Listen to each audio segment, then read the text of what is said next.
Кайырлы күн. Бүгін біздің сөйлем алаңы жақсыны көрмекке айдармен Алматы қаласындағы нөмірі 140-шы гимназияның кітапханасына саяхат жасамақ.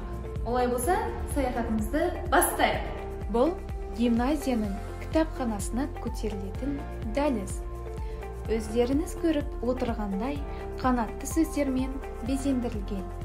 Кіреберісінің өзі кітап оқуға арнайы жасалған мүйісімен ерекше. Ал енді кітапхана ішіне кірейік. Кітапхана іші жарық, әрі талапқа сай безендірілген. Оқу залы мен интернет залы заман талабына сай құрылғылар мен жиһаздар рет-ретімен орналастырылған. Жанрлық ерекшелігіне қарай кітаптар, газет-журналдар, мерейтой иелеріне арналған мүйістер бәрі мені оқы, мені көр деп тұрғандай.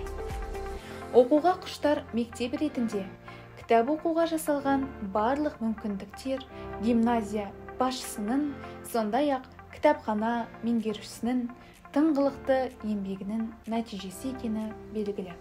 Осы ретте кітапхана меңгерушісі Нұрбеке Қожахметқызымен тілдесуді жөн санады. Нұрбеке Қожахметқызы, бүгін өзіңізбен тілдесіп, ақпарат алуға үлкен мүмкіндік туып тұр. Осы кітапхана қоры жайлы айтып өтсеңіз.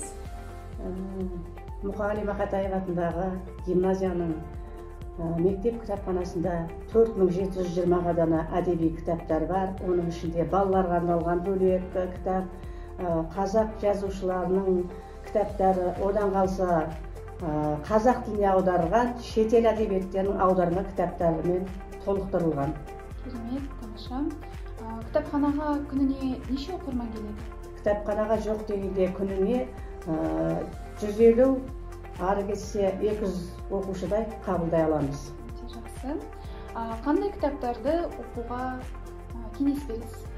Мен биыл міне Ахмет Байтұрсыновтың 150 жылдығына байланысты 2007-ден бастап кітапхана жұмысында бір ел бір кітап деген акция ұйымдастырылып жүріп келеді. Соған байланысты биыл Ахмет Байтұрсыновтың өлеңдері мен қанатты сөздерін оқуға кеңес берер едім. Жақсы. Қандай кітаптарға оқуға сұраныс жоғары болып келеді? Мен қазір оқырмандарға ұсынар едім. Мұхтар Әуезовтің Абай жолы, Қорғансыздың күні, Ғабит Мүсіреповтің Ұлпаны, және мына биыл 90 жылдығын тойлап отырған Шерхан ағамыздың Қызыл жебесі, Ай мен Айшасын, және Әзілхан Нұршайықовтың Махаббат қызық мол жылдары, және балалар жазушысы Бердібек Соқпақбаевтың Менің атым Қожасын ұсынар едім. Үлкен рахмет, еңбегіңіз жемісті болсын. Рахмет сізге. Өздеріңізді таныстырып өтсеңіздер. Менің есімім Қамзаев Шыңғыс, Мұқағали Мақатаев атындағы номер 140-шы гимназияның 9-шы Ж сыныбының оқушысымын. Жанымдасың, ұятым арымдасың, саған деген махаббат дамылдасын, тек сенің топырағыңды жамылғасын. Өзіңше түсің керек, сің керек, сырым бар саған айтар ішімде көп. Қолмағай көзімді бір тойдыра алмай, қорқам бәр осының түсінбедек. Қазақстан, пай ардағым ай, сен менің шолпанымсың жанған ұдай, өзіңде өмір сүрген қандай бақыт, өлмейтін махаббатым арманым ай. Өте жақсы, жарайсың Шыңғыс. Олай болса, Абзал, саған кезек берейік.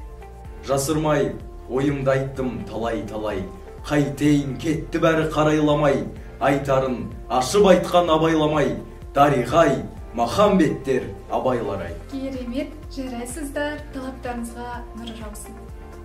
Білім мен мәдениеттің биік белестеріне жетелейтін тәрбие құралының ордасы кітапхананың бәрі оқырмандармен тап осылай жұмыс жасаса, болашаққа нық қадам басарымыз хақ.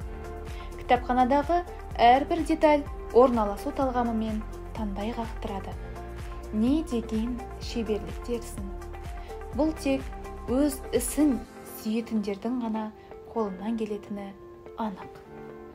Осымен жақсыны көрмекке айдармен Алматы қаласындағы нөмірі 140-шы гимназияның кітапханасына жасаған саяхатымыз өз мәресіне жетті. Кітап сүйер оқырмандарымыз көп болсын. Келесі кездескенше қош, сау болыңыздар.